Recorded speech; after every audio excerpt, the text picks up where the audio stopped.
I mean, I think it that was was the exciting part of it, and it is an unprecedented film, part of an unprecedented cinematic experiment, which has been the Marvel Universe.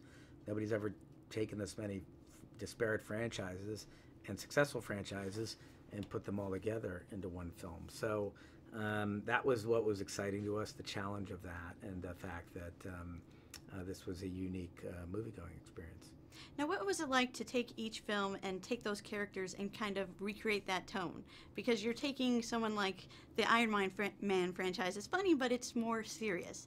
And Thor, pretty funny, but no one gets as funny as Guardians of the Galaxy. And you're meshing them all together and trying to make this cohesive story. Joe and I have always thought about our creative process as a bit of like a mad scientist experiment. We really like taking disparate elements and smashing them into one another and seeing what you get. We think that's a great road forward in terms of finding new things, new expressions, new ideas. So yes, this movie is like the perfect example of that, where we can't ask for a wider variety of tones and styles and ideas and characters to smash into one another. And that's really, again, one of the creative opportunities of this movie. It's also a creative challenge because, you know, it takes a lot to figure out how to balance that tonally and make that all work together. Basically, we're orchestrating that sort of big mix of ideas and tones and styles.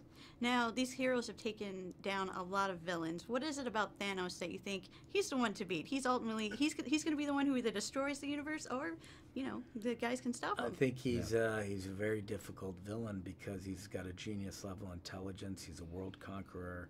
He's like the Genghis Khan of the Marvel Universe. He's impossible to beat one-on-one on a battlefield.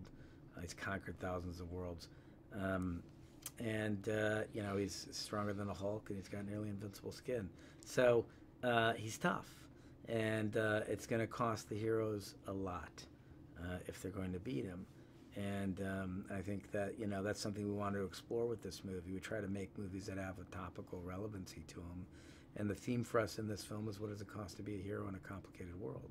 And is the value of doing what's right outweigh the cost? Now, one of my favorite action films is Civil War, just because the entire time, like, I felt like my heart was racing. But in a good way, you know, it's like, oh my God, I can't believe I just saw that. How is it like to tackle this one where you're kind of trying to recreate that magic? You're trying to make everyone so it's intense. You want to be with it. Yeah, I mean, look, it's very challenging. I mean, the way we can't, you know, the way we find our way through the process is like we are lifelong fans of these characters, and ever since the first Iron Man, we loved what the Marvel Cinematic Universe was trying to do. So we stay very focused on what our passion is, and that kind of drives us through a very complex process. And you know, you can't think about expectations too much. You know, we're very happy that people can appreciate Civil War. All we can do is really try to surprise ourselves, impress ourselves, make sure we're doing the most inventive, creative work we can possibly do, and then hope others enjoy it.